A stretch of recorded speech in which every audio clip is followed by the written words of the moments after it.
New highs, as Stuart just mentioned, for the Dow and the S&P again today. J.P. Morgan, they beat the estimates this morning.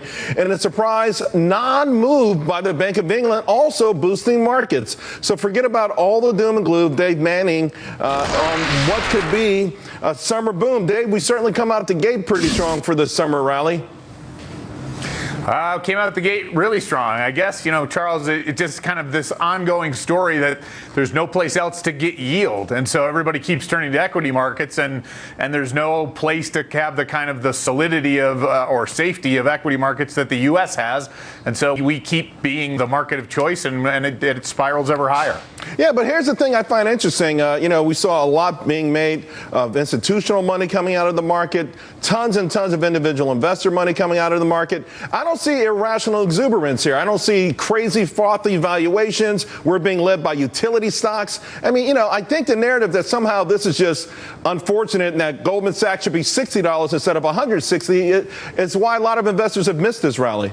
It doesn't feel like an irrational exuberance market to me. It feels like we're a safe haven. We're steering the ship of our economy as well as it appears to be able to be steered.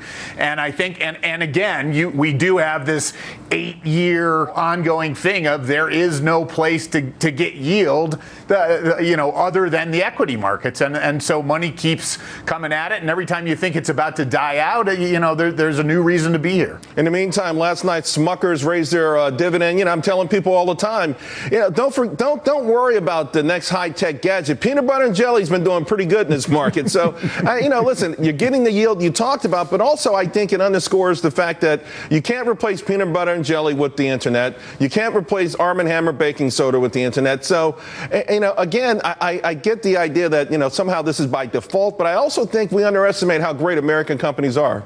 The power of technology is that it keeps getting better and better and better and more efficient to do business. So if you've got a big established market like peanut butter and jelly, or you're baking bread, or you're distributing organic milk or something, I mean, you arguably your business can get more efficient. Now there's some question, lurking around the corner about what the next quarter of corporate profits look like. But, Charles, you and I both know that's always there. And sometimes, and sometimes the irony is when we're expecting bad numbers, it's like if we kicked off earnings seasons with a good number from Alcoa, even though the numbers were down year over year, expectations game also plays a role in this. Let me ask you about the curious action in this market vis-a-vis the Bank of England not cutting rates. First of all, I'm going to tell you, I think it's been despicable. Mark Carney, the governor of the Bank of England, set aside 3 emergency programs going into the Brexit vote, raising hysteria about doom and gloom. Afterward, they telegraphed or signaled they would cut rates again because of impending doom,